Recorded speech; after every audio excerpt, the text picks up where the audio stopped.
नमस्कार, मैं हूं आलोक जोशी और आप देख रहे हैं आलोक अड्डा। और आलोक अड्डा में आज हम बात करेंगे कंगना रनौत की। कंगना रनौत दरअसल बहाना है। कंगना रनौत के बहाने और कुछ बहुत सारी बातें होंगी, माहौल पे बात होगी। किस माहौल में वो बातें होती हैं जो बातें कंगना रनौत ने कही हैं? जिन्होंने कहा कि आज़ादी तो भीख में मिली थी, उस आज़ादी को क्या आज़ादी कहना? असली आज़ादी तो देश को 2014 में मिली है। और जब वो ये बात कहती हैं, उस वक़्त उनके सामने इस देश की एक जानी-मानी पत्रकार बैठी होती है और वो कोई जवाब नहीं देती है। इसका कोई इस पर उनको टोकने की ज़रूरत महसूस नहीं करती है और उसी जगह, उसी आयोजन में मौजूद एक बड़ी भीड़ तालियाँ पीट रही होती है। ये क्या हो रहा है? इसमें कंगना रनौत पर बहुत बात नहीं करनी है। कारण ये है कि जब मैं इस पे बात करने आता हूँ, तो मेरे साथ जो आज मेहमान हैं, अभी मिलवाता हूँ आपको, फिर बताऊँगा साथ में। उन्होंने कहा कि इस पर क्या बात करनी है? इस पर बात करने की ज़रूरत क्या है? ये ऐसा विषय लगता है आपको कि जिस पे आप 1 घंटा खराब करेंगे? मैं इसी सवाल पर बात करना चाहता हूँ कि ये विषय क्या है? उन्हीं की पार्टी मतलब उनकी पार्टी के नहीं, जिस पार्टी ने कंगना रनौत को इतना सम्मान दिया कि उन्हें पद्मश्री से सम्मानित किया है, पद्म सम्मान मिल गया उनको। इससे पहले उन्हें पिछली सरकार के दौर में राष्ट्रीय फ़िल्म पुरस्कार मिला था। लेकिन उस वक़्त तो उस पुरस्कार को तो पुरस्कार मानती नहीं होंगी क्योंकि वो तो देश की गुलामी के समय मिला था। अब उनको नव भारत में, न्यू इंडिया में, जहाँ जिस आयोजन में वो बैठी थीं, वो नव भारत का आयोजन था। तो उस न्यू इंडिया में उनको ये सम्मान प्राप्त हो गया है। प्रश्न यही है कि आप आज़ादी से क्या समझते हैं? और कंगना से ज़्यादा क्या वहाँ मौजूद पत्रकार? और उससे पहले आपको पता ही होगा, अखिल भारतीय विद्यार्थी परिषद की एक नेत्री हैं, जिन्होंने कहा कि साहब आज़ादी तो 99 साल के पट्टे पे मिली है, लीज़ पर मिली है। और आत्मविश्वास देखने वाला है, इतना शानदार आत्मविश्वास था जिस वक़्त उन्होंने ये कहा और उनसे सवाल पूछा गया। और इस तरह के बहुत सारे लोग हैं, जब वो बात करते हैं, बहुत कॉन्फिडेंस के साथ करते हैं। जो सुन रहा होता है, उसको लगता है नहीं ये बात तो कुछ दम है, इतना इतना हौसला ऐसे नहीं आ सकता है, झूठ बात नहीं होगी। तो कुछ ना कुछ तो कहीं न कहीं है ज़रूर। इस पे हम बात करेंगे, बातचीत शुरू करूँ, अपने मेहमानों से आपको मिलवाऊँ? उससे पहले आपसे एक आग्रह करूँगा, अगर अभी तक आपने मेरा यूट्यूब चैनल वन आलोक जोशी सब्सक्राइब नहीं किया है, तो सब्सक्राइब का बटन दबाना और घंटी बजाना ना भूलें, ताकि आपको खबर मिल जाया करे नया वीडियो आने की या मेरे लाइव आने की। अगर आप सत्यहिंदी.com पर इसे देख रहे हैं, तो इस वीडियो के डिस्क्रिप्शन बॉक्स में एक लिंक है, जिसके ज़रिए आप सत्य हिंदी के सदस्य बन सकते हैं। सत्य हिंदी का सदस्य बनने के लिए ज़ाहिर है आपको एक फ़ीस चुकानी होती है और ये फ़ीस चुका के आप सत्य हिंदी की टीम की मदद तो करते ही हैं, लेकिन उसके साथ ही आप इस पत्रकारिता को ज़िंदा रखने में, इसे मजबूत बनाए रखने में एक महत्वपूर्ण भूमिका भी निभाते हैं, जिसकी आज की तारीख में हमको और आपको दोनों को बहुत ज़रूरत है। और अब शुरू करते हैं बातचीत, आपको मिलवाता हूँ अपने आज के मेहमानों से। मेरे साथ गुरदीप सप्पल साहब हैं, बहुत पुराने पत्रकार हैं। इन्होंने बहुत शानदार एक पारी राज्यसभा टीवी चलाया, जब शुरू किया और उसके बाद उसको जिस अंदाज में चलाया, वो टेलीविज़न पत्रकारिता के लिए उस दौर में खासकर एक मिसाल थी। इस वक़्त कांग्रेस पार्टी के प्रवक्ता भी हैं, लेकिन कांग्रेस पार्टी के प्रवक्ता के तौर पर या गुरदीप सप्पल व्यक्ति के तौर पर ये अपनी राय रखेंगे इस मसले पर। एनके सिंह साहब हैं, वरिष्ठ पत्रकार हैं, ब्रॉडकास्ट एडिटर्स एसोसिएशन के महासचिव रहे हैं बहुत लंबे समय तक।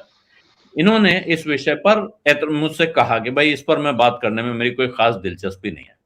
मैंने इनसे 2 बातें कहीं कि एक, बहुत सारी चीज़ों को हम लोग यूँ उड़ा देते हैं कि हम सोचते हैं नॉन सीरियस बात है, इस पे क्या बात करनी है? ये जो बोल रही हैं, इनको दिमाग नहीं है, इनको अकल नहीं है, पढ़ी-लिखी नहीं है। लेकिन फिर धीरे-धीरे हम पाते हैं, ऐसा पहले काफ़ी समय से होता आया है। हम जिन चीज़ों को non serious, fringe element type मान के छोड़ देते रहे, कुछ दिनों में पता चला कि वही मेनस्ट्रीम हो जाते हैं। दूसरा गंभीर सवाल है कि अगर सब लोग मानते हैं कि साहब वो नॉन सीरियस हैं, गंभीर नहीं हैं, ऐसे ही व्यक्तित्व को पद्म सम्मान से सम्मानित किया जा रहा है, तो ये सरकार क्या दिखाना चाहती है, क्या कहना चाहती है? तब जबकि इस साल बताया गया कि पद्म सम्मान बहुत ही विशिष्ट तरीके से चुने गए हैं, एक से एक मोती खोज के लाए गए हैं और सचमुच लाए भी गए हैं। मैं इससे वो नहीं करता हूँ, मतभेद नहीं रखता हूँ। बहुत सारे ऐसे लोग हैं जिनको शायद सामान्य परिस्थितियों में पुराने ज़माने के हिसाब से नहीं मिलती, लेकिन इस बार वैसे लोग आए हैं, जिनसे इन सम्मानों का सम्मान बढ़ता है, ये मेरा मानना है। शिवकांत जी हमारे साथ बीबीसी हिंदी रेडियो के पूर्व संपादक हैं, मेरे पुराने बॉस हैं और इनकी भी राय ये थी कि भाई दुनिया में बड़ी-बड़ी चीज़ें हैं, आप इतने अंतर्मुखी हो गए हैं कि अपना समय आप कंगना पर खर्च करेंगे? इसके बावजूद मैंने तो अब ये जोखिम ले लिया है और सप्पल साहब ने हौसला बढ़ाया, उनका कहना है कि नहीं, इस पे बात होनी चाहिए और इस पे बहुत बात होनी चाहिए। हिमांशु वाजपेयी हमारे साथ हैं और 3-4 दिन की छुट्टी पे थे। आपको पता ही है, ये आजकल दोबारा इनका जब से कोरोना के बाद ओपनिंग अप हुआ है, तो इनका दास्तान गोई का सिलसिला फिर चल पड़ा है, तो अब ये सफ़र पे रहते हैं। आज वापस आए हैं, फिर मेरे हाथ लग गए हैं। तो इनके साथ अपना जो एग्रीमेंट है, आप सबको मैं याद दिला दूँ कि ये प्रोग्राम जब हम करते हैं, बीच में इनकी इच्छा होती है कभी-कभार कमेंट करने की विषय पे, जैसे आज होगी मुझे लगता है, तो वो कमेंट करेंगे। वरना ये प्रोग्राम के अंत में शो जब खत्म हो रहा होता है, उस वक़्त एक किस्सा सुनाते हैं या शेर सुनाते हैं या कोई कविता सुनाते हैं। एक दिन उन्होंने 3-4 श्लोक सुना दिए, उस दिन कई लोग हतप्रभ रह गए। बोले ये तो दास्तान गो उर्दू वाला है, संस्कृत में कैसे सुनाने लगा है? लेकिन अब मैं बात शुरू करता हूँ बुनियादी बात पे और सप्पल साहब के पास बाद में जाऊँगा, क्योंकि उनका कहना है बहुत बातें हैं। मैं पहले शिवकांत जी के पास चलूँगा और उसके बाद एनके सिंह साहब के पास, क्योंकि मुझे उम्मीद है कि वो लोग प्रोग्राम को जल्दी खत्म कराने में मेरी मदद करेंगे। शिवकांत जी, क्या कहेंगे? कंगना पर कहें, सरकार पर कहें, दूसरे लोगों पे कहें जो वहाँ सुन के ताली पीट रहे थे, या उस एंकर पे कहें जिसने इस पर कोई जवाबी सवाल उठाने की या ऐतराज़ करने की या माफ़ी माँगने की ज़रूरत नहीं समझी? देखिए, सबसे पहले तो मैं ये कहना चाहूँगा कि भारत की ये पुरानी परंपरा है कि चाहे बेवकूफ़ी भरा मत हो या बुद्धिमत्ता भरा मत हो, सारे तरह के मतों को सुना जाना चाहिए। सबको अपना मत ज़ाहिर करने की आज़ादी होनी चाहिए। तो इसलिए कंगना रनौत क्या सोचती हैं, क्या बोलती हैं, इस पर मुझे बहुत कुछ मेरे पास कहने को नहीं है। रही बात कि उनको जिस तरह से लाके बैठाया गया और जिस तरह से उनका इंटरव्यू किया गया, तो एक बानगी यही थी कि जब उनसे ये सवाल पूछा गया कि आपको 2 पुरस्कार कांग्रेस ने दिए हैं। अब एक ज़िम्मेदार पत्रकार क्या इस तरह का लोडेड सवाल पूछ सकता है? क्या पार्टी पुरस्कार देती है, राष्ट्रीय पुरस्कार? अगर पार्टी ही राष्ट्रीय पुरस्कार देती है, तो हम तानाशाही हैं, हम तो लोकतंत्र हैं ही नहीं। भले ही पार्टी पुरस्कार देती हो, लेकिन आप ये मान करके कि कोई पार्टी पुरस्कार दे रही है, आप सवाल पूछ रहे हैं, उसका उसने उसके ऊपर कुछ नहीं कहा। वो अपनी बात कहती रही। तो सारा इंटरव्यू इस तरह से रखा हुआ था, मुझे लगता है उसका उद्देश्य ही ये था कि कंगना रनौत जो कहना चाहती हैं, वो कहें और उसके बाद या तो वाहवाही बटोरी जाए या जो है कि लोग सस्ती लोकप्रियता जो चैनल बटोरना चाहता है वो बटोरा जाए, या ये देखा जाए कि ये जो मत है उसके पीछे कितने लोग हैं। असली हुँ, बात ये है कि जब तक आप मूर्खतापूर्ण मतों को सामने नहीं लाएंगे, तब तक ये फैसला कैसे होगा कि ये मत मूर्खतापूर्ण है और ये मत बुद्धिमत्तापूर्ण है। तो इसलिए सारी तरह के मतों को जो है वो लोगों के सामने आना चाहिए और उसके बाद लोग ये निर्णय करें। लोग निर्णय कर लेते हैं कि ये बेवकूफ़ी की बात है और ये सही बात है। तो हम सब जानते हैं कि जो वो बात कह रही थी वो बेवकूफ़ी की बात थी, वो उनका अपना मत है। लेकिन ये सही बात है कि वो जिस तरह से पेश किया गया, जो पेश करवा रहा था उसके मतलब उसके काम पर और उसकी जो मतलब निष्ठा है अपने काम के प्रति, ये उसके ऊपर सवाल उठाता है। कंगना रनौत पर इतने सवाल नहीं उठाता। रही बात उनको पद्म देने की, तो मैं इस बारे में मैं ये राय रखता हूँ कि देखिए, उनको अगर पद्म मिला, तो वो हुँ, उनकी कलाकारी के लिए मिला होगा, अगर मिला हुँ, है तो। हुँ, उनके विचारों के लिए नहीं मिला, तो वो विचार बेवकूफ़ी वाले रख सकती हैं, अगर वो अपनी कलाकारी में सही हैं, तो और अगर वो मतलब इस लायक है कि उनको पद्म मिलना चाहिए, तो उनको मिलना चाहिए।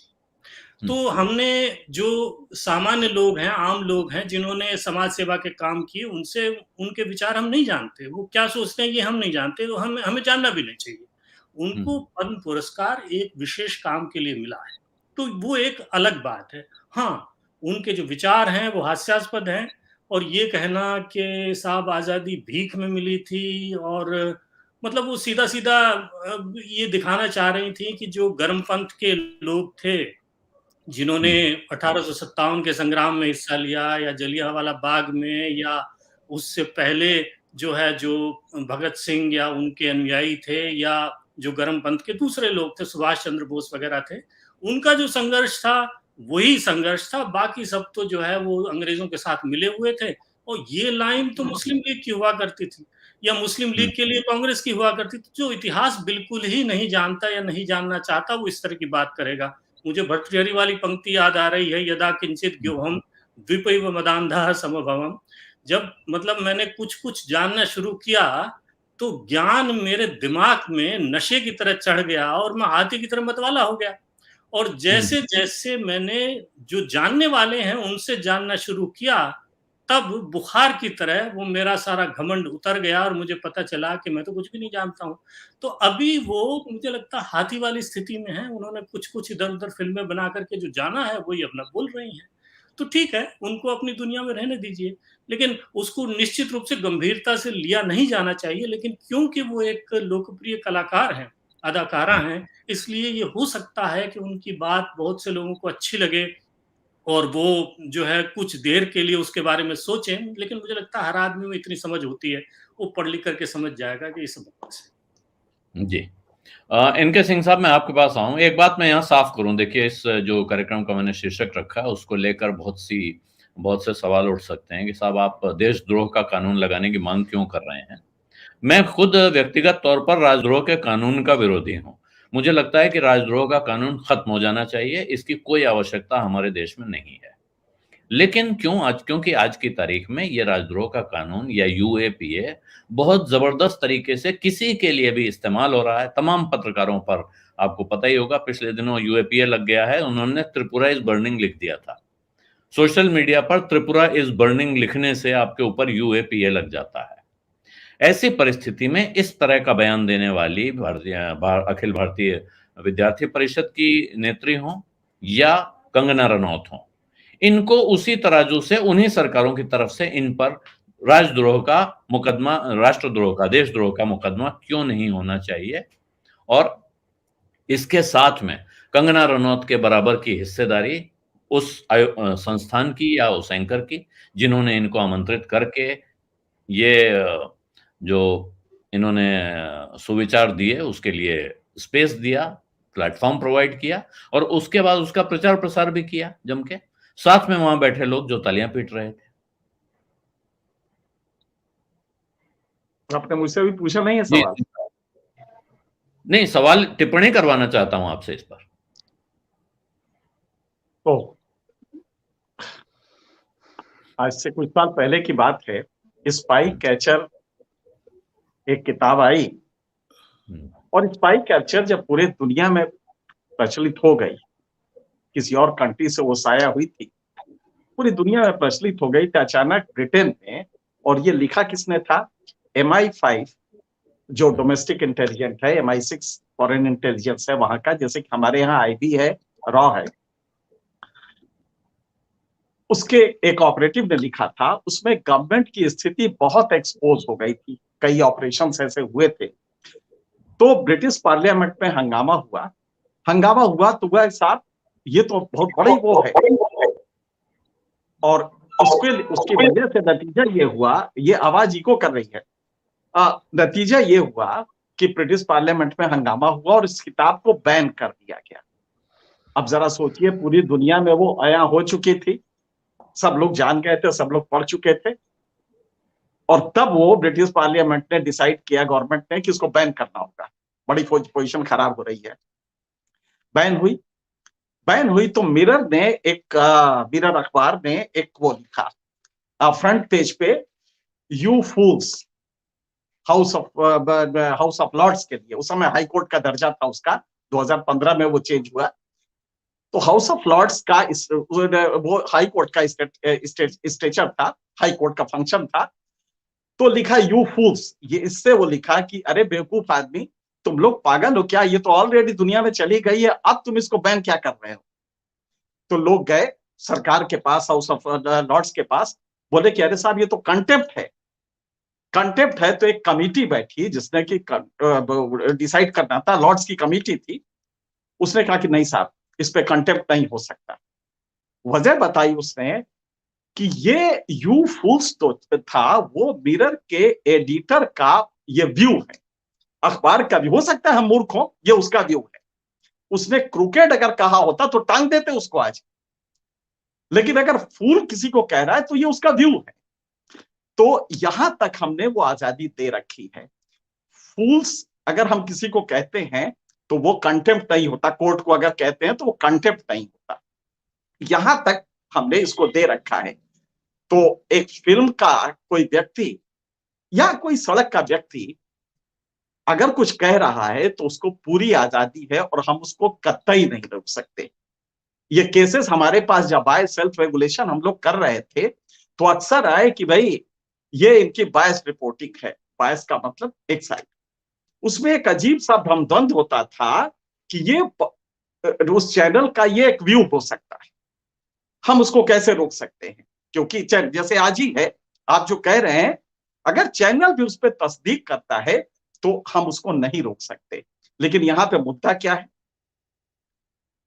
आइकॉन इंटरचेंजिंग, ये भारत में एक अजीब सी प्रक्रिया हो गई है कि दूसरे डोमेन का आइकन अचानक आता है किसी और डोमेन में, और वो वहां पे आके जो इस आइकन की क्रेडिबिलिटी है उसको इस्तेमाल करके वो अपनी बात कहता है और हम सुन लेते हैं। आज आपने जो गलती की है, जिसको आप डिफेंड बाद में कर रहे हैं, लेकिन हम होने नहीं देंगे उसको।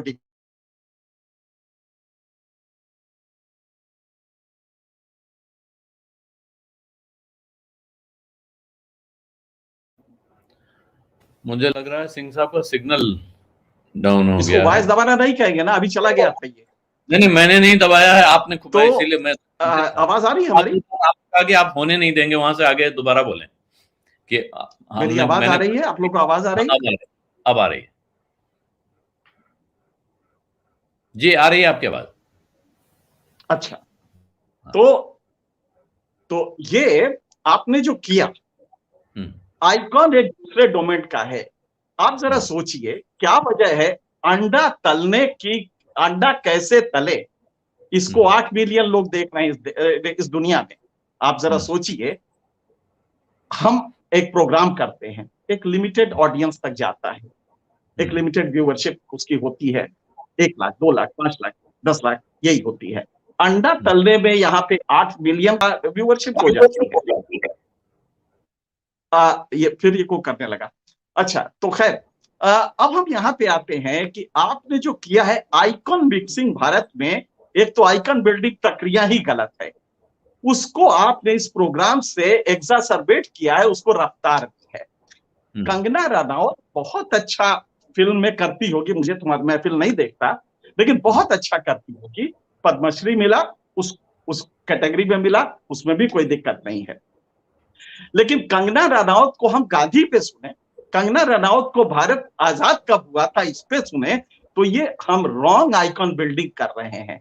वो उसमें आइकॉन होगी, लेकिन हम इंटरचेंज नहीं कर सकते। हमारी प्रॉब्लम ये है, आपने जरा सोचिए आलोक जी, बहुत प्रखर पत्रकार हैं आप, चीजें समझते भी हैं। एक सब्जी वाले का लड़का IIT ऐसा टफ एग्जाम क्रैक करता है, सिविल सर्विसेज का एग्जाम क्रैक करता है, लेकिन वो हमारा आइकॉन नहीं बनता। लेकिन एक लंपट जो कि किसी दाढ़ी वाले को पकड़ के कहता है कि भारत माता की जय बोलो, और अगले 5 साल में देखते हैं कि उसको MLA का टिकट मिलता है, और उसके अगले 5 साल में वो यही करते हुए जो कंगना ने आज किया है, वो करते हुए वो मिनिस्टर बन जाता है। तो रिकॉग्निशन जो आइकन के, इसको रेस्पॉन्ड जब आप करते हैं, और स्टेट रेस्पॉन्ड खास करके करता है, और आलोक जी ऐसे लोग करते हैं, खतरा ये नहीं है। हम इनसे, शिवकांत जी से थोड़ा सा और आगे जा रहे हैं, हमें यहां इतराज बिल्कुल नहीं, बिल्कुल सही कहा उन्होंने, लेकिन इसका कोलेटरल डैमेज जो है कि वो क्रेडिबिलिटी उस आइकॉनिक स्टेचर से गेन करने लगता है, और फिर स्टेट का कोई आके कहता है MP बनोगे, उसके बाद MP बनती है तो IND मिनिस्टर बन जाती है, और सफिशिएंट पावर उस मूर्खतापूर्ण बयान के बाद लगातार देती हुई इस डोमेन की आइकन बनने लगती है, जो कि हमारे इंडियन मीडिया को गाइड करने लगती है, IND मिनिस्टर बन के। खतरा वहां है जब हम MLA, और मेजॉरिटी हो क्या रहा है इसी तरह, वो जो लंपट है जिसको नौकरी नहीं मिली, शायद चपरासी का भी एग्जाम देता तो ना पास होता, लेकिन वो एक दल का मेंबर होता है और दाढ़ी वाले को पकड़ के कहता है कि जय श्री राम बोल, नहीं बोलता तो मारता है, और कुछ दिन बाद उसको एमएलए, क्योंकि पार्टी देखती है यार बड़ा पोटेंशियल है इसके अंदर, हम फॉल्टी आइकन्स बनाने लगे हैं। तो अमिताभ बच्चन वहां पे एक्टिंग करे कोई दिक्कत नहीं है, लेकिन जब तेल का विज्ञापन करते हैं और हम उसे क्रेडिबल मान लेते हैं तो ये आइकन इंटरचेंजिंग होता है। क्रेडिबिलिटी यहां से सीख करते हैं आप सोचिए, अमिताभ बच्चन बताएं कि साहब वो कौन सा तेल होता है, उसको वो लगाइए, और हम उसको मान लें, और हम मानते हैं। ऐश्वर्या राय हम मान सकते हैं कि वो फिल्म में बहुत अच्छी हो सकती है, लेकिन अगर वो अंडे का विज्ञापन देगी, अगर वो साबुन का विज्ञापन देगी, तो हम उसकी क्रेडिबिलिटी क्यों करते हैं? आज आपने जो गलती की है, आप गौर कीजिए, आज ही एक और खबर आई है, और टाइम्स ऑफ इंडिया की पेज 1 की खबर है, आप 20 बार लिए।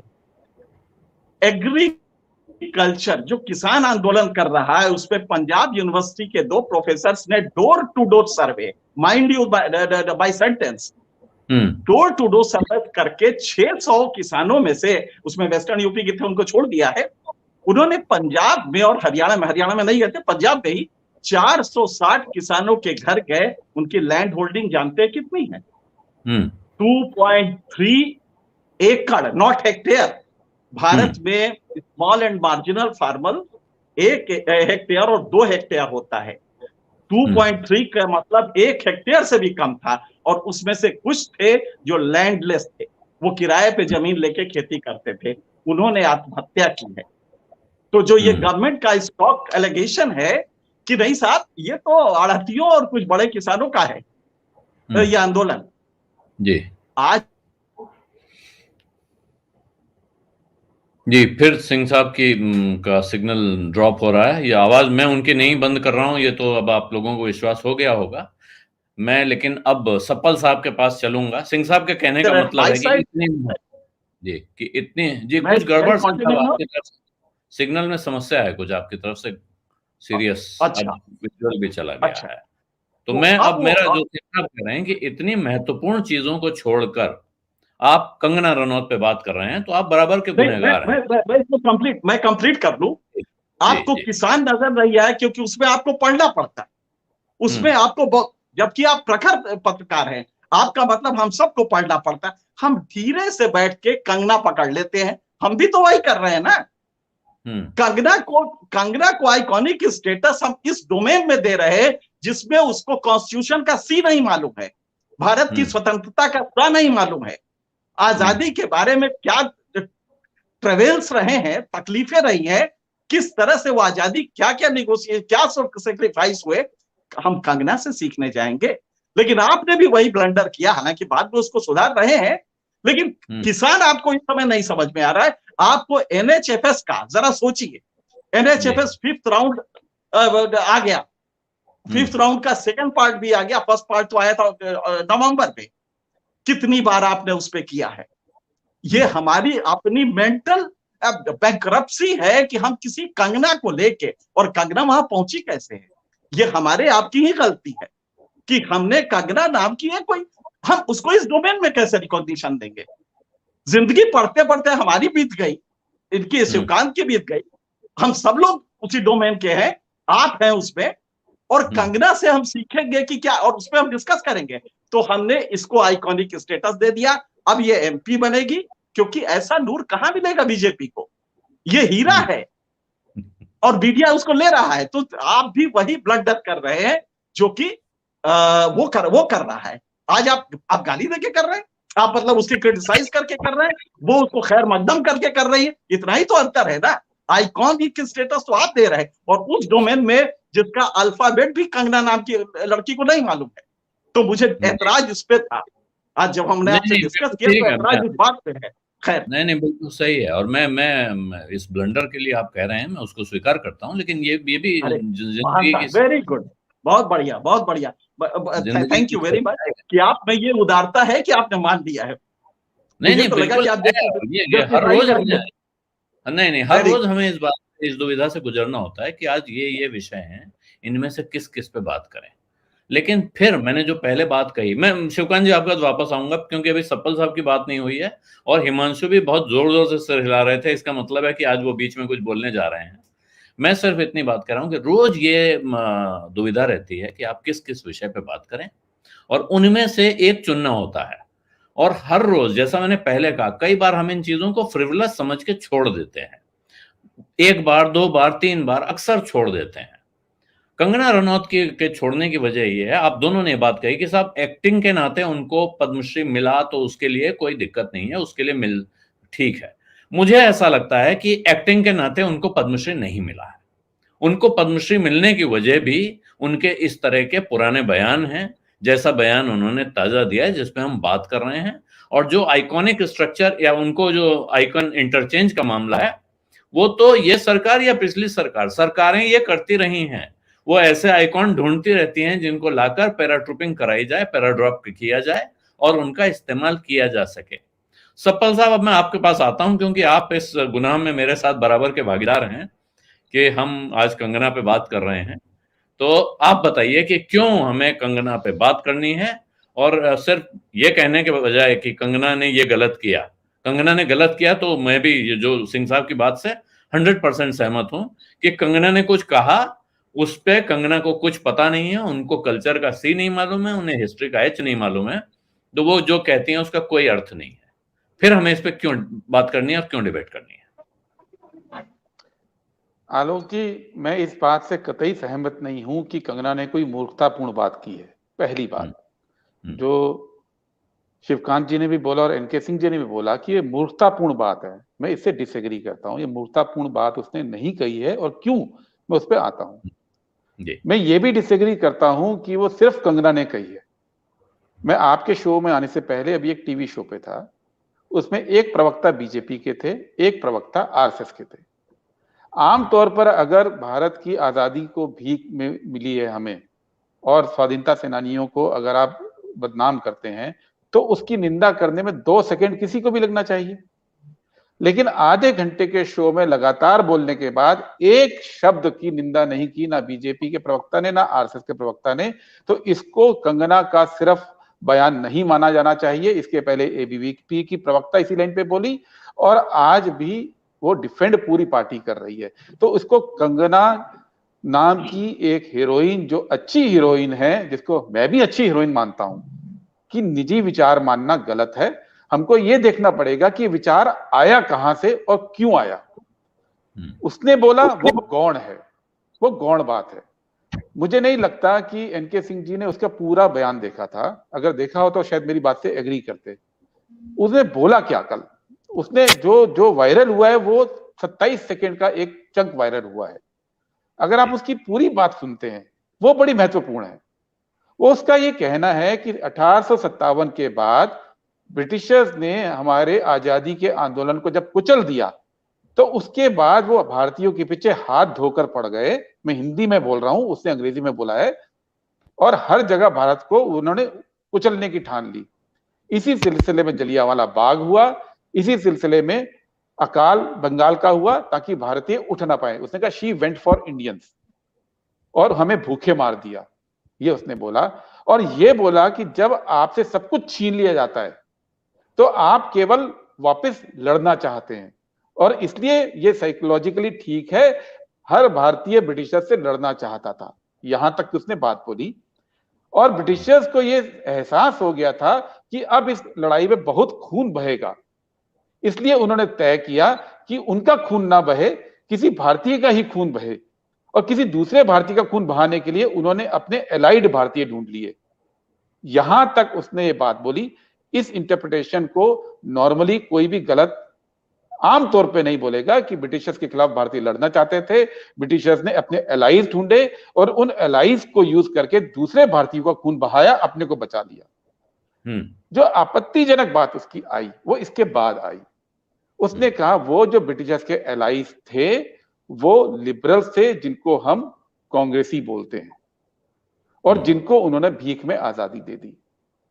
अब ये जो वर्जन है, ये वर्जन आप प्रोग्राम करते या नहीं करते, आज ये वर्जन पूरे देश में उनके व्हाट्सएप ग्रुप में करोड़ों लोगों के पास पहुंच गया। लोगों ने दिन में 4-4, 5-5 बार उसको सुन लिया, और लोगों में एक परसेप्शन बनाया गया कि, और ये पहले से चला आ रहा है, ये परसेप्शन बनाया जा रहा है कि ब्रिटिशर्स जो है उन्होंने देशभक्त भारतीयों के खिलाफ कांग्रेस के, उस वक्त की कांग्रेस को यूज किया और देशभक्तों का खून बहाया।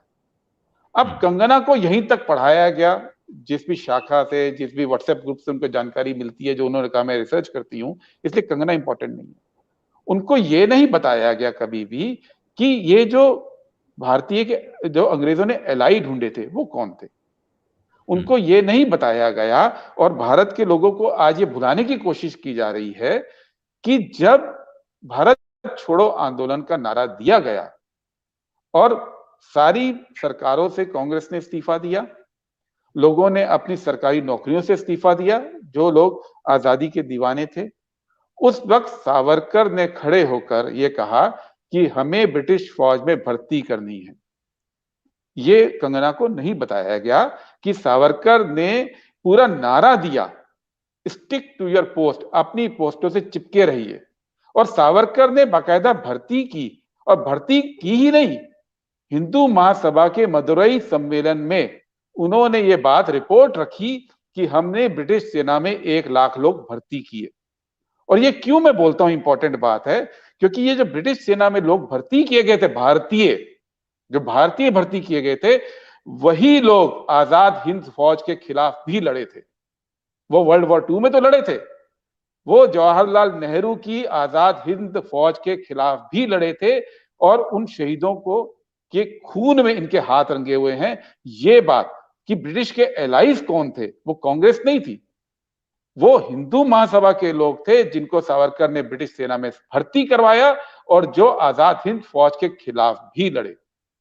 उसने ये नहीं उसको बताया गया कि जब भारत छोड़ो आंदोलन चल रहा था, और जब 1 लाख से ऊपर, तो सरकारी रिकॉर्ड है, कांग्रेस के लीडर्स डिस्ट्रिक्ट लेवल तक गिरफ्तार थे, जेलों के अंदर थे, तो बीजेपी के जो अग्रज हैं, श्यामा प्रसाद मुखर्जी, जिनको बीजेपी आज भी बहुत मानती है, वो फजलुल हक की सरकार में सहयोगी थे। फजलुल हक मुस्लिम लीग के साथ थे, फजलुल हक की सरकार में शामिल थे, और उस सरकार की तरफ से श्यामा प्रसाद मुखर्जी ने वायसराय को चिट्ठी लिखी थी कि क्विट इंडिया मूवमेंट को कुचलने के लिए हमारी सरकार जो कर सकती है वो करेगी। ये कंगना को नहीं बताया गया कि वो जो कह रही थी अंग्रेजों ने दूसरे भारतीयों का खून बहाने के लिए कुछ एलाइज ढूंढे थे, वो असल में कौन थे। वो असल में यही हिंदू महासभा के, वही सावरकर के और वही श्यामा प्रसाद मुखर्जी के लोग थे जो सरकार के अंदर बैठे थे। उन्होंने 3 सरकारें बनाई, 2 मुस्लिम लीग के साथ बनाई, सिंध में बनाई, नॉर्थ वेस्ट फ्रंटियर में बनाई, और सिंध की सरकार में कोएलिशन सरकार, हिंदू महासभा और मुस्लिम लीग की सरकार ने प्रस्ताव पारित किया था फॉर्मल पाकिस्तान बनाने का। ये बात कंगना को नहीं बताई गई, और एक कंगना की तरह देश के करोड़ों लोगों को अब ये बात नहीं बताई जा रही है कि लड़ कौन रहा था और अंग्रेजों के साथ कौन था। तो इशू ये नहीं है कि कंगना क्या है, इशू ये है कि उस पीरियड में हुआ क्या था। आज जब वो खड़े होकर, और उसकी फॉलोइंग है, वो अच्छी हीरोइन है, अच्छी एक्ट्रेस है, इसमें कोई दो राय नहीं है, उसकी फिल्मों में उसने बाकायदा अच्छा रोल किया है, और जब ऐसे लोग खड़े होकर बोलते हैं तो लोग सुनते हैं। आरएसएस के जब कार्यकर्ता गली गली में ये बातें बोलते आए थे, और हम भी बचपन से सुनते आए, उसकी क्रेडिबिलिटी नहीं होती थी। लेकिन जब आइकन बोलता है, भले ही उसकी उस फील्ड में नॉलेज नहीं हो, आम पब्लिक उसको सुनती है, और जब कई आइकन बोलते हैं एक साथ तो लोगों को लगता है यही सच है। इसलिए इस पे बात करना जरूरी है।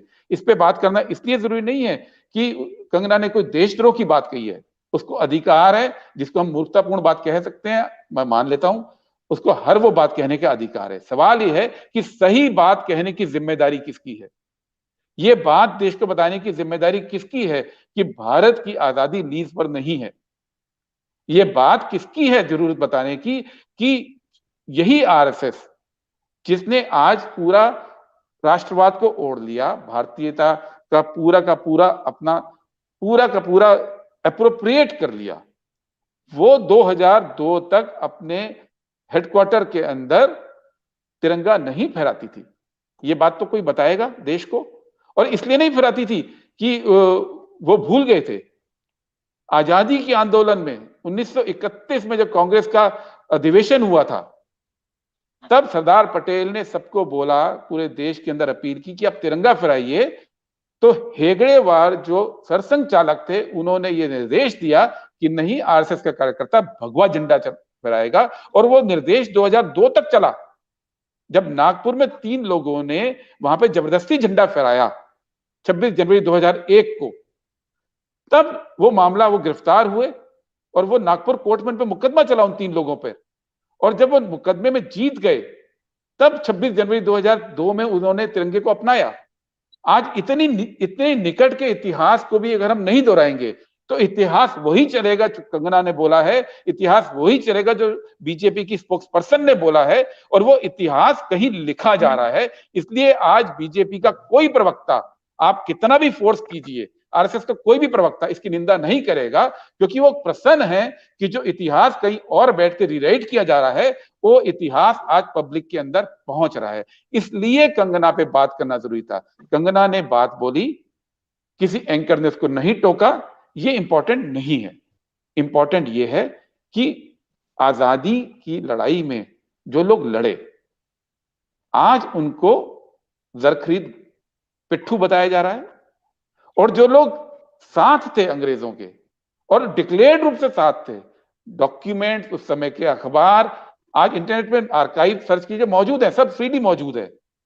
कोई शुबा नहीं है कि उन्होंने ये कॉल दी थी, उन्होंने क्विट इंडिया मूवमेंट के खिलाफ कॉल दी थी, इसमें तो कहीं कोई शुबा ही नहीं है ना। उन्होंने अंग्रेजी फौज में भर्तियां की थी, इसमें तो कोई शुबा ही नहीं है। उन्होंने मुस्लिम लीग के साथ मिलकर 3 सरकारें बनाई, इसमें तो कोई शुबा ही नहीं है। उन्होंने सरकार ने पाकिस्तान का प्रस्ताव पारित किया, इसमें कोई शुबा नहीं है। उन्होंने तिरंगे को नहीं माना, इसमें शुबा नहीं है। उन्होंने जब संविधान बना 1950 में, और ऑर्गेनाइजर के मुख्य पत्र जो आरएसएस का है, उसने उसके इमीडिएट 10 दिन बाद एडिटोरियल लिख के ये बोला कि ये संविधान हमारी मिट्टी से मेल नहीं खाता है, ये संविधान विदेशी फिलॉसफी से आया है, इसमें मनुस्मृति का कोई अंश नहीं है, इसलिए इस संविधान को हम नहीं मानेंगे। ये बात तो आज लोगों को बतानी पड़ेगी। आज उस संविधान को अप्रोप्रिएट कर लिया। आरएसएस की खूबी क्या रही है एनके सिंह जी? खूबी ये रही है कि 70 साल में भारत में जो कुछ भी खूबसूरत हुआ, कि भारत एक सेकुलर मुल्क है, इस पे पूरी दुनिया में गर्व होता है। भारतीय जाते हैं, उनको इज्जत की नजर से देखा जाता है। वो बड़े आम इंडियन जब बाहर जाता था, वो कहता था हमको पाकिस्तानियों की नजर से नहीं देखा जाता है, लोग कहते हैं आप एक अच्छे मुल्क से आए हैं। उसको अप्रोप्रिएट कर लिया, बोला ये हमारी पूंजी है, और उसको खत्म करने में लग गए।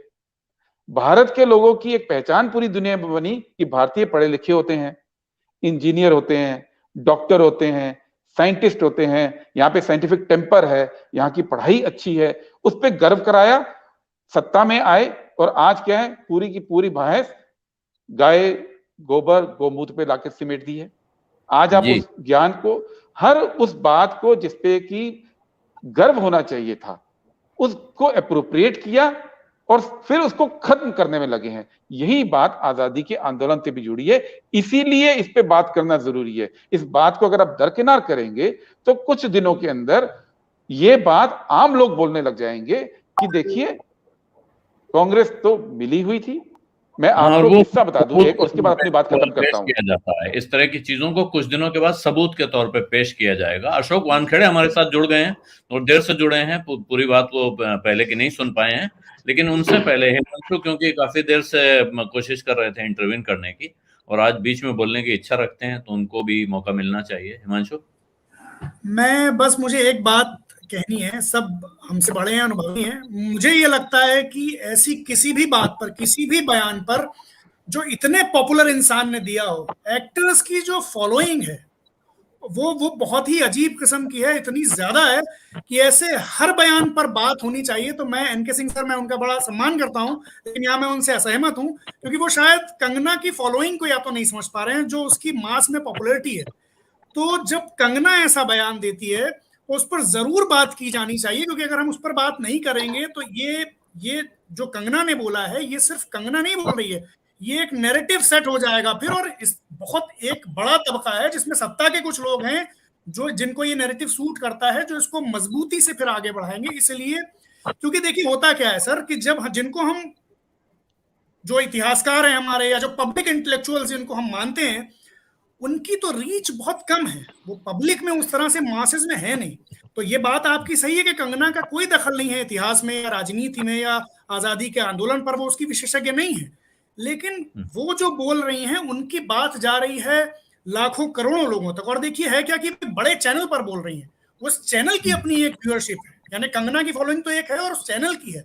और चूंकि वो एंकर उनको नहीं टोक रही हैं जब वो, और मुझे लगता है कि ये भाजपा और कांग्रेस का भी मामला नहीं है। देखिए है क्या, भाजपा इस बात को कहती है कि भाई कांग्रेसियों को ज्यादा उनको नाम मिला या ज्यादा श्रेय दिया गया, लेकिन बहुत सारे ऐसे आइकन्स हैं जिनको भाजपा भी कहती है कि भाई ये लोग हैं, इन्होंने लड़ाई लड़ी। अब जब ये बयान आता है कि आजादी भीख में मिली, तो ये सिर्फ उन लोगों का अपमान नहीं है जो कांग्रेस में थे और जिन्होंने बहुत जबरदस्त संघर्ष किया, ये उन सारे लोगों का अपमान है जिनको शायद भाजपा ये कहती है कि कांग्रेस ने इनको श्रेय नहीं दिया। वो भी भीख में अगर आजादी, अगर कंगना ये कह रही हैं तो ये आजादी के आंदोलन का अपमान है। और जब आप आजादी के आंदोलन का अपमान कर रहे हैं तो जो हम जिसको कहते हैं नेशन बिल्डिंग प्रोजेक्ट या जो हमारी राष्ट्रीय चेतना जिससे बनी है, यानी आजादी के आंदोलन को हम बार बार रिविजिट क्यों करना चाहते हैं, कि उससे में समझ में आता है कि देश जो आज आधुनिक राष्ट्र है ये कैसे बना। तो आप पूरी उस चेतना को खारिज करते हैं, आप उसका अपमान करते हैं। और इतिहास में तो मुझे लगता है कि ये मामला बहुत सीरियस है। या किसी एक चीज जो चॉम्स्की जिसको कहते हैं सहमति का विनिर्माण, यानी मैन्युफैक्चरिंग कंसेंट, तो इस तरह के जो बयान होते हैं ये अगर इन पर तुरंत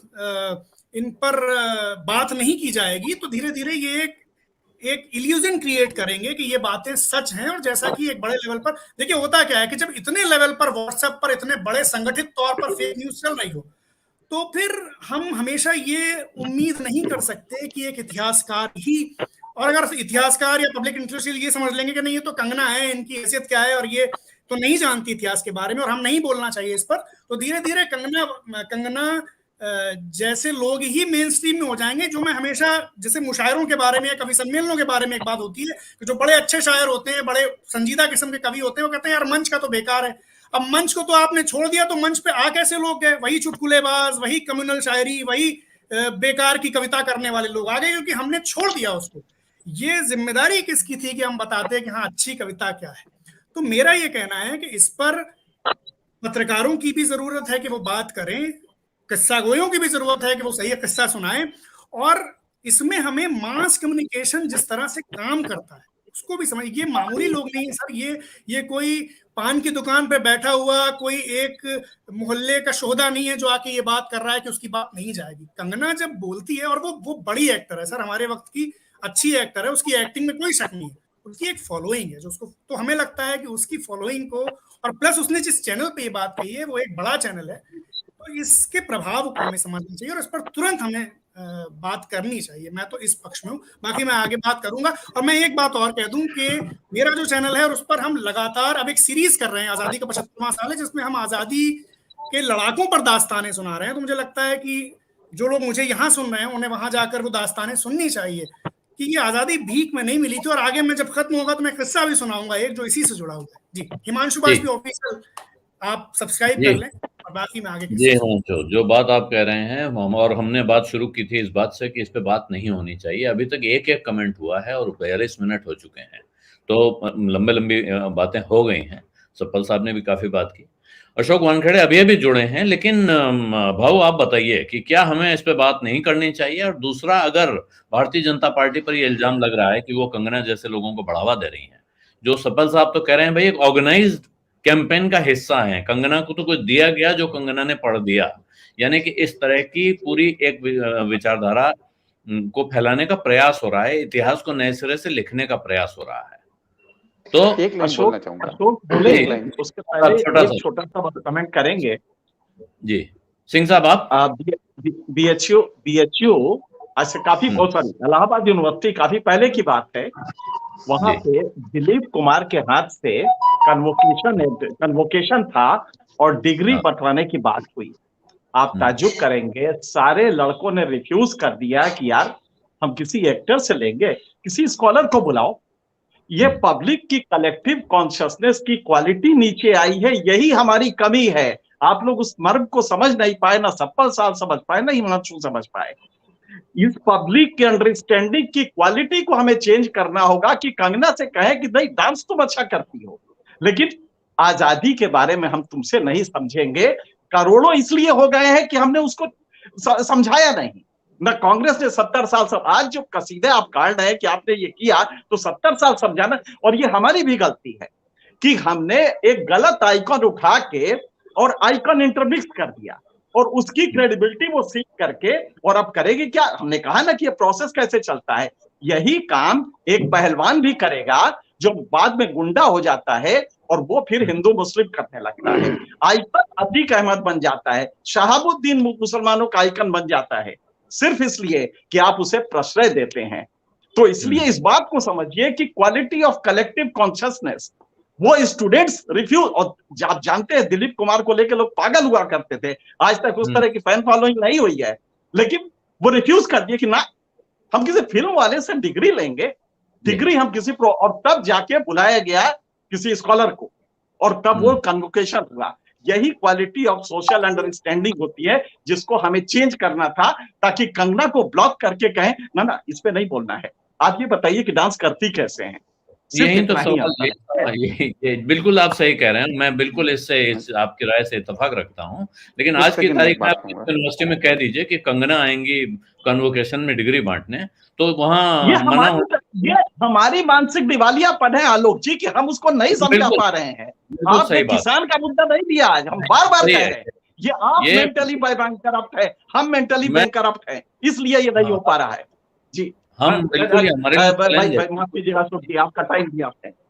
नहीं जी, मैं कुछ सेकंड में बोल दूं, कुछ सेकंड में। हाँ सफल साहब छोटा सा अगर कर दें, उसके बाद अशोक वानखेड़े। हाँ बिल्कुल, मैंने सिर्फ आपकी बात पे रिएक्ट कर रहा हूँ। मैंने ये कभी नहीं बोला कि कंगना जैसे व्यक्ति को कोई कुछ देता है वो पढ़ देते हैं, बात इससे अलग है। वो इतना डिस्कोर्स की क्रेडिबिलिटी बना दी है और उसको इतना फैला दिया कि लोगों को लगने लगा यही सही है, और उसको वो पूरे कॉन्फिडेंस से पब्लिक मंच पे बोलने लग गए हैं। ये कह रहा हूं मैं जी। सही है, ठीक है, ये भी एक टेक्निकल बात है। शिवकांत जी, आप भी कुछ बीच में एक बार इंटरवेन करने की कोशिश कर रहे थे, अगर आप कहें तो। वो मैं केवल इतना कहना चाह रहा था कि देखिए ये सारी बातें बिल्कुल सही हैं कि ये एक खतरनाक रास्ता है, आइकन का इस्तेमाल करके इस तरह की बातों का प्रचार करना, इससे प्रभाव पड़ता है जो हम नहीं चाहते। लेकिन दूसरी तरफ ये लोकतंत्र की सबसे खुशनुमा खामी है, इसे हमें बर्दाश्त करना होगा। देखें कि आइकन्स का प्रयोग हमारे यहाँ दक्षिण भारत की तो पूरी राजनीति आइकन से भरी हुई है, तो वहां तो अभिनेता ज्यादा है, नेता कम है, तो इससे हम बच नहीं सकते। हमें जन चेतना का स्तर इतना बढ़ाना होगा कि लोग ये फैसला कर सकें कि जो कंगना बोलती है या जो दिलीप कुमार बोलते हैं वो उसकी वैल्यू कहाँ तक है, उसको हम कहाँ तक लें। इतिहास केवल किताबों से रटा करके नहीं पढ़ाया जा सकता। इतिहास केवल यहाँ इतिहास को लेकर के विवाद नहीं हो रहा, पूरी दुनिया में हो रहा है। आप देखें आपके सोवियत संघ में विघटन के बाद इतिहास की पुनर्व्याख्या हुई। चीन में 2 बार इतिहास की पुनर्व्याख्या हो चुकी है, माओ ने की थी, उसके बाद डंग ने की थी, अब शी साहब ने कर दी है। तो इतिहास की पुनर्व्याख्याएं होती हैं। इतिहास पर बहस की आजादी होनी चाहिए। जब तक आप गलत इतिहास सामने नहीं रखेंगे और लोगों को चैलेंज नहीं करेंगे, तब तक वो सही इतिहास को अच्छी तरह से सीख नहीं पाएंगे। वो जो भी सीखेंगे रटी रटाई बात को 1 मिनट में आदमी भुला देता है, उसके मन में शंका पैदा होने लग जाती है। तो ये जन चेतना को बढ़ाकर व्यक्ति को खुद ये फैसला करना है, और इतनी उसमें अक्ल होनी चाहिए।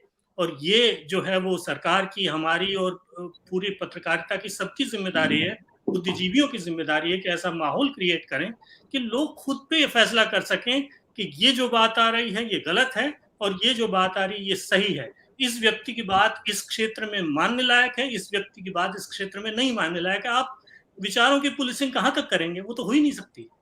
जी नहीं, ये सही है, विचारों की पुलिसिंग नहीं हो सकती है, लेकिन जिस अंदाज में विचार सामने आया है, अशोक वानखेड़े आपकी टिप्पणी, क्योंकि ये डिबेट जहां से जहां तक पहुंच गई है, आप आधे में रहे नहीं तो पूरा मुझे नहीं लगता है, इसलिए मैं आपकी सीधे नए सिरे से टिप्पणी चाहता हूँ। नहीं, मैंने सप्पल साहब को सुना, मैंने थोड़ा बहुत गुरुजी को सुना, सिंह साहब को, और फिर हिमांशु को भी सुना।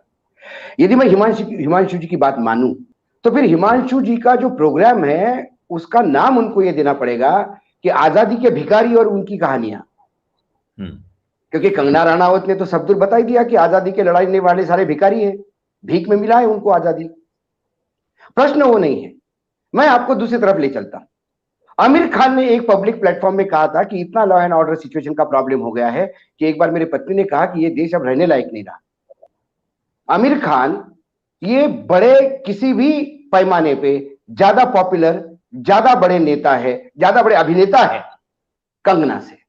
कंगना और उनकी मैं तुलना करूं तो ये 40-60 का एवरेज बैठता है, लेकिन पूरे देश में उनको ट्रोल किया गया क्योंकि ट्रोल करने वाली एक आर्मी थी, क्योंकि वो मुसलमान थे। तो इस देश में लायक रहने लायक नहीं है तो तुम चले जाओ पाकिस्तान में, यहां क्या कर रहे हो। वही आमिर खान जिसका फॉलोइंग बहुत ज्यादा था।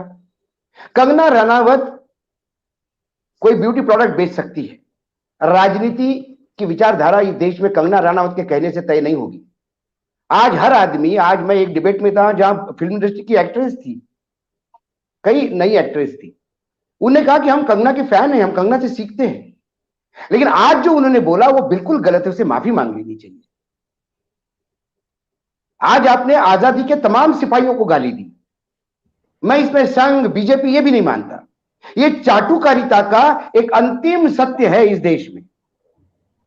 उसने ये कहा होता कि कांग्रेस की शासन समाप्त होने के बाद देश को आजादी मिली तो कुछ समझ में आता। वो कहती है 2014, इसका मतलब अटल जी का शासन भी गुलामी का शासन था। मात्र नरेंद्र मोदी आने के बाद ही यदि देश को आजादी मिली है मानती है, क्योंकि उसे पता है कि नरेंद्र मोदी के चाटुकारिता करने से ही इसमें कुछ ना कुछ मिलेगा। फिर राष्ट्रीय अवार्ड भी मिलता है, वाई कैटेगरी की सिक्योरिटी भी मिलती है, और फिर आपको भारत पद्मश्री भी मिलता है। ये तमाम बातें, और भारत रत्न चाहिए तो आज आपने वो नींव डाल दी।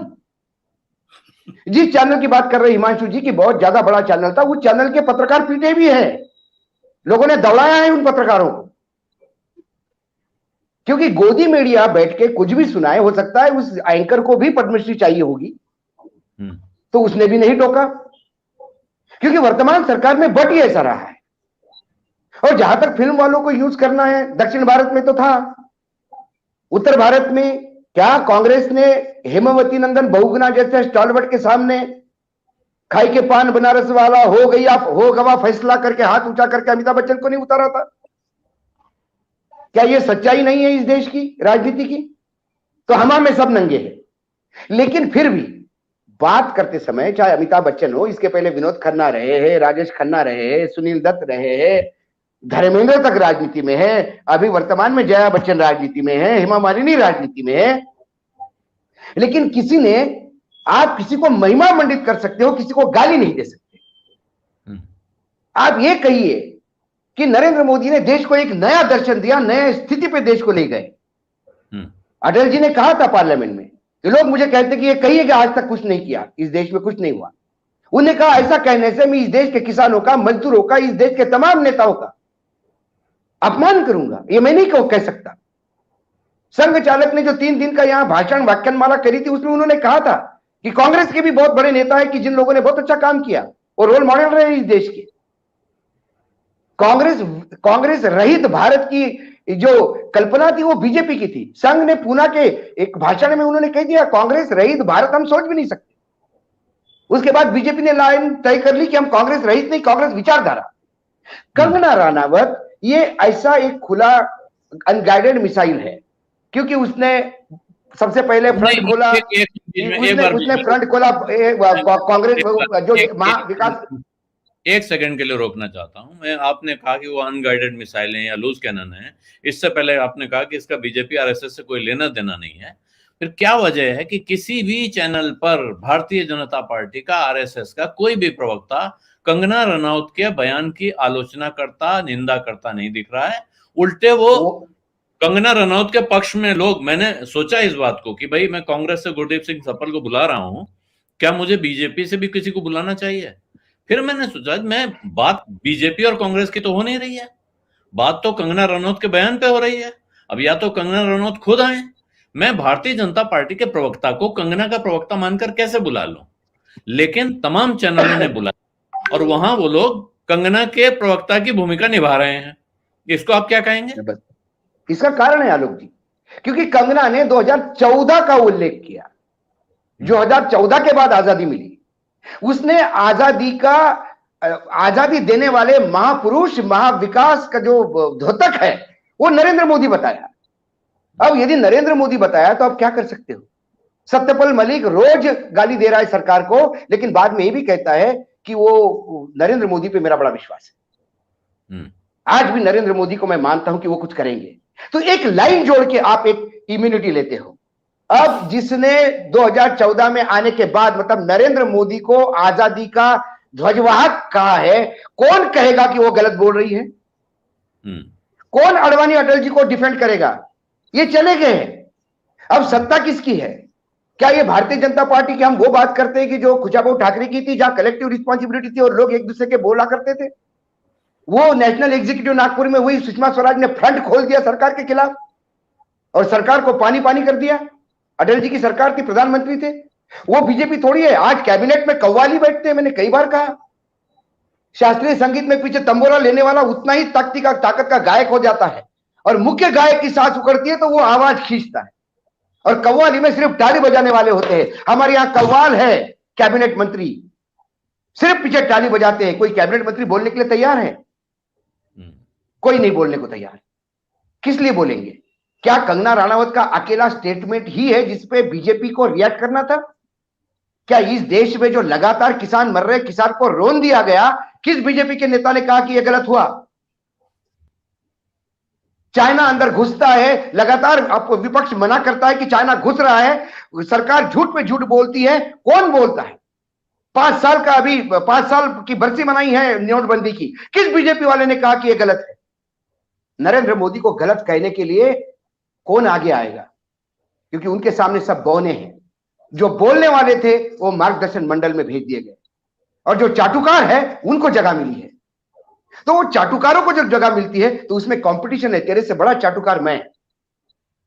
पूना में एक आदमी ने नरेंद्र मोदी का मंदिर बनाया, उसने मूर्ति स्थापित की, आरती शुरू हो गई।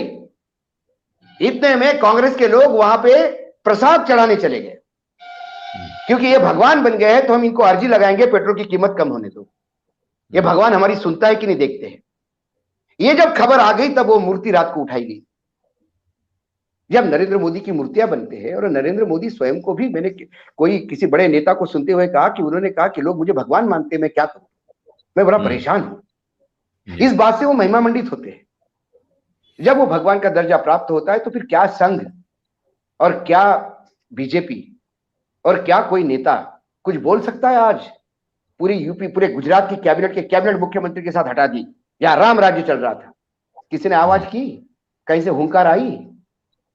गडकरी का मंत्रालय हटा के उनके हाथ से देख के निकाल के दूसरे हाथ में दे दिया। और जो कल तक ब्यूरोक्रेट था, ब्यूरोक्रेट के बाद वो किसी कॉर्पोरेट सेक्टर की दलाली कर रहा था, उसके पास 3 मंत्रालय है। कोई बोलने वाला है? क्या गडकरी जी बोले? जब सब मुंह में टेप लगा के बैठे हैं तो कौन बोलेगा? कोई नहीं बोलेगा। वो झूठ पे झूठ बोलते हैं, रोज झूठ परोसते हैं। कांग्रेस चिल्लाती है क्योंकि विपक्ष है। तो वो कोई कांग्रेस सत्ता में थी कि कांग्रेस ने भी गलतियां की तो कोई बोल सकता था गांधी परिवार के सामने? और जब थोड़ा बहुत मुंह खोलता है तो G23 करके बाहर किया जाता है। किस पार्टी में डेमोक्रेसी रही है? तो ये अभी कंगना रनावत के इस वक्तव्य को हम लोग यहां चिंतित है कि ये गलत इतिहास बता रहे हैं। भाजपा बहुत बढ़िया है कि उन्होंने अब नया एक उनको मिल गया कि अब 2014 के बाद ही आजादी मिली, इसके पहले तो हम गुलाम थे और आजादी भीख में दी। महात्मा गांधी पंचा लेके गए थे, कुछ दे दो। वो एक टोकरा लेके गए थे, जिनकी मूर्ति इन्होंने बहुत बड़ी बनाई है गुजरात में, वो भी भीख मांगने गए थे क्योंकि वो भी आजादी के ही टाइम पे लड़े हुए हैं। ये सब भिखारी हो गए। सिर्फ एक शेर है 56 इंच का सीना लेके जो आजादी डंके की चोट पे खींच के लाया है, वो है नरेंद्र मोदी। उसने बता दिया, इसलिए सब हाँ हाँ कह रहे हैं। ऑफ द रिकॉर्ड सभी कह रहे कि यार इतना गलत नहीं बोलना चाहिए था, इसमें फजियत हो रही है। लेकिन इस देश का साइकिल चलाने वाला भी जानता है इंदिरा गांधी की हत्या हुई है। इस साइकिल चलाने वाला अशिक्षित हो सकता है, लेकिन उसको मालूम है 15 अगस्त है 1947 में क्या हुआ। वो जानता है, वो जालियनवाला बाग भी जानता है, वो महात्मा गांधी भी जानता है, सुभाष चंद्र बोस भी जानता है, और वो शहीद भगत सिंह की फिल्म देख के भगत सिंह को भी जानता है। झांसी की रानी किसी ने मुझे कहा कि वो ज्यादा पढ़ी लिखी नहीं इसलिए बोल दिया गया हो। झांसी की रानी का जब कैरेक्टर किया तो क्या उसने झांसी की रानी के बारे में सोचा नहीं होगा? सब बोला होगा, सब मालूम है उसको, लेकिन उसको अब पद्म भूषण पे नहीं, उसे राज्यसभा भी चाहिए, उसे मंत्री भी बनना है। कल तक की तुलसी यदि आज पार्लियामेंट की शोभा बढ़ा के मंत्री बनती है तो उसने क्या गलती की? कम से कम तुलसी से तो बड़ी एक्ट्रेस है ये, तो उसको भारत रत्न भी चाहिए, और उसे ये मालूम है कि मैं जितना ऐसा बोलूंगी उतना मुझे अब मिलेगा। और देखिए आप वो राज्यसभा भी जाएगी, वो राज्यसभा भी जाएगी। और इस पार्टी से क्या अपेक्षा की कर सकते हैं कि महात्मा गांधी के हत्यारे नथुराम गोडसे को अपना आइकॉन मानने वाली महिला जो पार्लियामेंट के पटल पे ये शब्द कहती है, वो आज भी सांसद है और भारतीय जनता पार्टी की सांसद है। आज भी ये स्थिति है। तो आपको तभी समझ लेना चाहिए था कि इस पार्टी में वर्तमान में जो सत्ता में भाजपा है वो खुशाबू ठाकरे वाली भाजपा नहीं है। वर्तमान में जो कांग्रेस है वो कांग्रेस जवाहरलाल नेहरू वाली नहीं है। वर्तमान में जो समाजवादी पार्टी है वो लोहिया वाली पार्टी नहीं है। और वर्तमान में जो कम्युनिस्ट पार्टी है वो पुरानी पार्टी नहीं है। ये सब चेंज हो गए। वर्तमान में भोगवाद बहुत हावी हो गया है। इसलिए कंगना इससे भी अब कंगना लड़ेगी, वो बोलेगी 2014 में ही मिला है, और आप उसका जवाब देते जाइए और डिस्कशन करते जाइए। उसकी मूर्खता पे उस एंकर को टोकना होगा, लेकिन एंकर टोकती तो उसकी नौकरी जाती, उसको भी नौकरी करनी है, क्योंकि चैनल गोद में बैठा हुआ है। चैनल कहता है हम सबसे ज्यादा लोग देखे जाते हैं, लेकिन मेरी चैलेंज है आलोक जी, आज उस चैनल का जो शो चल रहा होगा उसका लाइव में कितने लोग देख रहे हैं इसका आंकड़ा आपके पास आ सकता है, और आपका ये यूट्यूब का प्रोग्राम कितने लोग देख रहे हैं, दूध का दूध पानी का पानी हो जाएगा। ये सब सामने लोग लाखों में लोग देखते हैं क्योंकि लोगों का विश्वास है। जी, ये बात कंगना राणावत का क्योंकि समय खत्म हो रहा है इसलिए आपको रोकना पड़ेगा मुझे, लेकिन जो बात आप कह रहे हैं कि वहां कोई नहीं बोलेगा, सच बात है। एक व्यवस्था के अंदर बहुत से लोग नहीं बोलते हैं, कुछ तो मजबूरियां रही होंगी, मानते हैं हम, लेकिन बोलने की जिम्मेदारी फिर हमारी है, आपकी है, शिवकांत जी की है, एनके सिंह साहब की है, हिमांशु की है। तो हमको तो अपनी जिम्मेदारी निभानी होगी।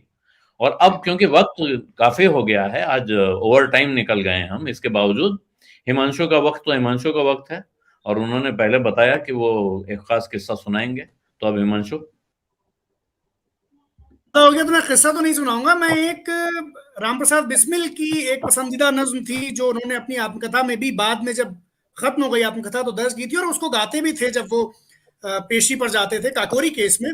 मैं वो चूंकि आजादी के जो हमारे सेनानी हैं उनके संघर्ष को बयान करती है, मैं उसकी कुछ बंद आपको जल्दी सुनाता हूँ। मुझे लगता है कि और ये किसी भी पार्टी किसी भी चीज से ऊपर की बात है, ये सबके ये उस संघर्ष की बात है जो हमने साझा तौर पर एक गुलाम मुल्क को आजाद मुल्क बनाने के तौर पर जो सफर किया, ये उसकी रुदात बयान करती है। हम भी आराम उठा सकते थे घर पर रहकर, हमको भी पाला था माँ बाप ने दुख सह सह कर, वक्त रुखसत उन्हें इतना भी ना आए कहकर, गोद में आंसू कभी टपके जो रुख से बहकर, तिफल उनको ही समझ लेना जी बहलाने को, दूर तक याद वतन आई थी समझाने को, अपनी किस्मत में अज़ल ही से सितम रखा था, रंज रखा था, मिहन रखा था, गम रखा था, किसको परवाह थी और किसने ये दम रखा था, हमने जब वादी गुर्बत में कदम रखा था, दूर तक याद वतन आई थी समझाने को, अपना कुछ गम नहीं लेकिन ये ख्याल आता है, मादरे हिंद पे कब से ये जवाल आता है, देखें आजादी का कब हिंद में साल आता है, कौम अपनी पे तो रह रह के मलाल आता है, मुंतजिर रहते हैं हम खाक में मिल जाने को, दूर तक याद वतन आई थी समझाने को। तो अगर आज भी इसमें होते और ये बयान सुनते तो शायद उन्हें अपनी कौम पर, अपने राष्ट्र पर और मलाल आता कि हमने क्या लड़ाई लड़ी और क्या उसका क्या सिला हमें मिला, और किस तरह की बातें हुई, और किस तरह से हमारे इस पूरे संघर्ष को जो इस नज्म में बिस्मिल कोशिश कर रहे हैं कि सब तक जाए, उसको बिसरा देने की बात की गई है। मुझे ये नज्म याद आ रही थी। शुक्रिया। और बाकी मैंने जैसे कहा, हिमांशु बाजपेयी ऑफिशियल पर एक पूरी सीरीज है जो धीरे धीरे आएगी। वो कोशिश यही है कि वो जो स्ट्रगल है वो लोग थोड़ा सा पॉपुलर तरीके से किस्सा गोई के अंदाज में समझ सके। तो हिमांशु बाजपेयी ऑफिशियल पर जा सकते हैं। शुक्रिया। एक आखिरी बात बोल रहा हूं। अभी मैंने एक स्टेटमेंट पढ़ा है अनुपम खेर का। उन्होंने कहा कि पागल जानवरों की बात का बुरा नहीं मानते, उनको दुर्लक्षित कर देना चाहिए। लोग बोलेंगे, लोग आएंगे सामने। ये वही भाजपा के ध्वजवाहक है जिनके लिए भी असह्य हो गया है, क्योंकि कुछ कुछ बातें अझेल हो जाती है। फिर चाहे कोई वरुण गांधी ने भी काफी गंभीर टिप्पणी की है और अब नहीं, चलो वरुण तो अभी नाराज है, लेकिन अभी अनुपम खेर तो पहले पंक्ति के डिफेंडर है। उन्होंने भी कहा कि ये दुर्लक्षित करना, क्योंकि आपके पास शब्द नहीं है बयां करने जी। और ये जो हिमांशु ने कहा, मेरा ख्याल है उससे अच्छी तरीके से इस बात को खत्म नहीं किया जा सकता है कि अगर आज बिस्मिल होते तो आज शायद उनको फिर कौम पर मलाल आ रहा होता। और हमारी जिम्मेदारी है, आपकी जिम्मेदारी है, जो लोग इसको देख रहे हैं उनकी जिम्मेदारी है कि वो इस किस्से को आगे बढ़ाएं, सच को सामने लाने में अपना योगदान करें। अगर आपको ये बात सही लगती है तो इस डिबेट के लिंक्स अपने दोस्तों मित्रों के साथ शेयर करना न भूलिएगा। और अब मैं इजाजत चाहता हूं। आप सबका बहुत बहुत धन्यवाद। नमस्कार।